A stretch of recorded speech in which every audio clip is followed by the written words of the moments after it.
This is the Rahway River, a big part of the Arthur Kill watershed. Our little part of the watershed is a big part in our community.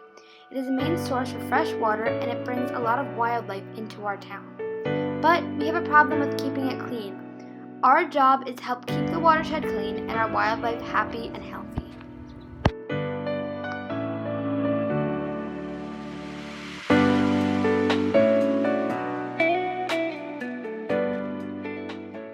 We are about to give you a tour of the Arthur Kill watershed in our town, South Orange. But first, we are going to give you some history on the South Orange part of Rahway River. In the mid-1800s, William Redmond and his family moved into a house on the top of Flood's Hill. At this time, South Orange was mostly farms and crops. He owned his own golf course and many cows. Then, in the 1880s, trolleys, or train-like vehicles, were placed near the river. Other than horses, this was the only way people got around. But on July 31st, 1927, a big storm swept through the area and caused the river to overflow and flood the trolley tracks, sinking the Montrose car line and formally naming the hill that Redmond lived on Flood's Hill.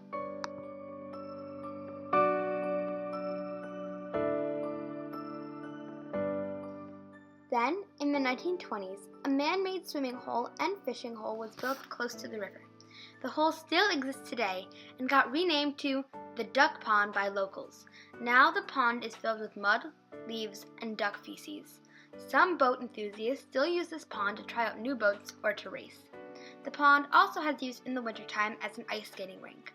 There has been scheduled cleanings of the pond, but the town never goes through with it.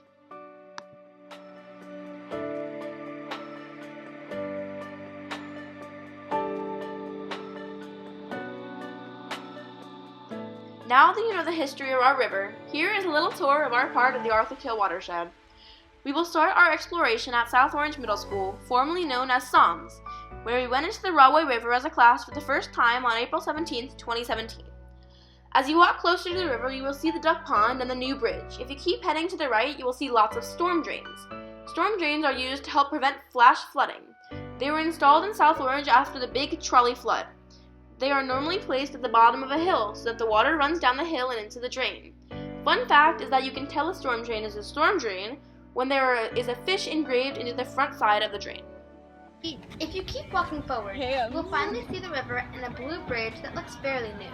The bridge was actually built around 2010, with other bridges being built around the Rahway River. There is an information board right in front of the new bridge where it shows a map of our town.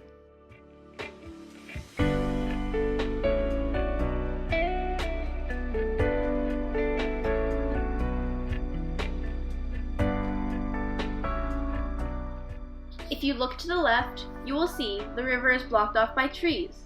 Even though it hides the river from view, it holds various species of birds, such as the great blue heron, the ruby-throated hummingbird, the great white egret, the Canada goose, the mallard or duck, and the red-winged blackbird.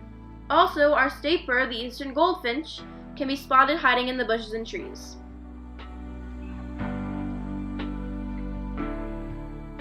Straight ahead, there's a park, a playground, and a communal activity center that is called the Baird.